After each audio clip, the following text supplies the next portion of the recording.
আমরা এখন ২০২৫ সালে আছি। ২০২৫ সালে এসেও যারা বিভিন্ন দ্বিধাদ্বন্দ্বে রয়েছেন যে আমি পুরাতন ইউটিউব চ্যানেল ছিল, আমি সেই পুরাতন ইউটিউব চ্যানেলে কাজ করতে, করতে হঠাৎ করে আমি থামিয়ে দিয়েছিলাম। এবার ২০২৫ সালে এসে আমি আবারও সেই ইউটিউব চ্যানেলে কাজ করব নাকি নতুন একটা চ্যানেল ক্রিয়েট করব, এই বিষয়গুলো কিন্তু আমরা অনেক জড়তার সৃষ্টি হয় এবং দ্বিধাদ্বন্দ্বে ভুগতে পারি যে আসলে পুরাতন ইউটিউব চ্যানেলে কাজ করা ভালো হবে কি না নতুন ইউটিউব চ্যানেলে কাজ করা ভালো হবে।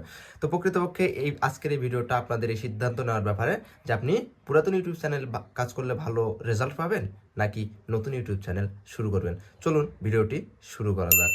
আমরা অনেকেই রয়েছি যারা বিভিন্ন সময় আমরা ইউটিউব চ্যানেল ক্রিয়েট করেছিলাম, কিন্তু ক্রিয়েট করার পর আমাদের আর কাজ করার মনোযোগী হওয়া হয়নি বা সময়ের অভাবে হয়তো আমরা সেগুলোতে কাজ করতে পারিনি, কিন্তু বারবার সেই ইউটিউব চ্যানেলে গিয়ে কিছুদিন পর পর গিয়ে আমরা কাজ করে আবার ফেরত আসি বা সময়ের কারণে হয় না।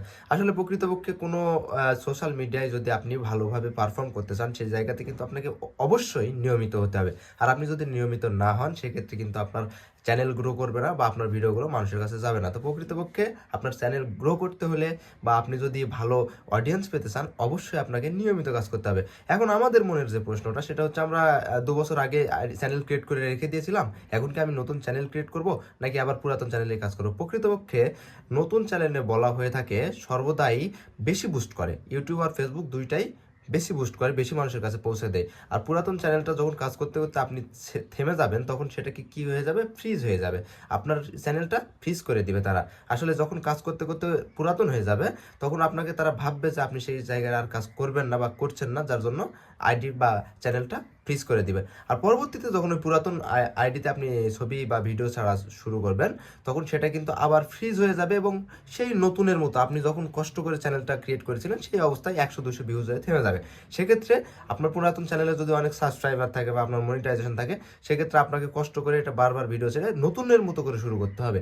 আর যদি আপনার সাবস্ক্রাইবার না থাকে বা অথবা আপনার ৫টা ৭টা ১০টা সাবস্ক্রাইবার আছে, সেই ক্ষেত্রে আমি বলবো যে নতুন চ্যানেল ক্রিয়েট করাটাই আপনার জন্য অনেক বেটার হবে, কেননা নতুন চ্যানেল সর্বদাই বুস্ট হয় বেশি। ইউটিউব এবং ফেসবুক সবাই বলে যে আসলে নতুন যখন চ্যানেল একটা মানুষ ক্রিয়েট করবে, তখন সেটাতে ভিডিও বা ছবি পোস্ট করলে কিন্তু অটোমেটিক্যালি সেটা বুস্ট হয়। তাহলে আপনি কেন পুরাতন চ্যানেলে কাজ করে সময় ব্যয় করবেন। আসলে একটা সত্য কথা বলি, আমি আমার জীবনের প্রায় ৩টা বছর কাটিয়েছি এই এই ইউটিউব এবং ফেসবুকের পিছনে, এবং আমি জানতাম না কীভাবে কাজ করতে হয়। আমি শুধু ভিডিও বানাইতাম, ১৫ দিন ২০ দিন ১ মাস ২ মাস পর পর একটা করে পোস্ট করতাম, শেষ হয়ে যাইতো। আসলে আমার কোনো সাকসেস বা সফলতা আসতো না। কিন্তু পরবর্তীতে আমি জিনিসগুলো নিয়ে যখন মনে করলাম যে না, আসলে এইভাবে হয় না, ৩টা বছর কাজ করছি, কোনো কিছুই ফায়দা হচ্ছে না, তখন আমি বিভিন্ন বিষয়ে ঘাটাঘাটি করলাম, অ্যালগোরিদম জানার চেষ্টা করলাম। জানার চেষ্টা করার পর আমি দেখলাম আসলে যে এখানে কাহিনীটা কি।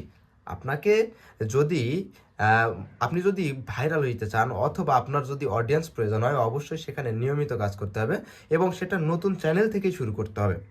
আপনি কিছুদিন কাজ করার পর থেমে গিয়ে আবার করলেন, তাহলে আপনার এটা আসলে কোনো ফায়দা হবে না। সেটা একদম 100% থাকলেও সেটা জিরোতে নেমে যাবে এবং রিচ হবে না, আইডি গ্রো করবে না, এটা আপনি নিশ্চিত থাকুন। এবং আমি এটা আমি কিন্তু একদম চাক্ষুষ প্রমাণ, এবং আমি নিজেও এই বিষয়টার ভুক্তভোগী। আমি 3টা বছর সময় পার করেছি এইসব বিষয়ের পিছনে।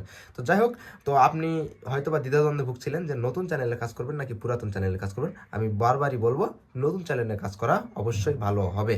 তো শুরু করুন আজকে থেকে, লেটস স্টার্ট।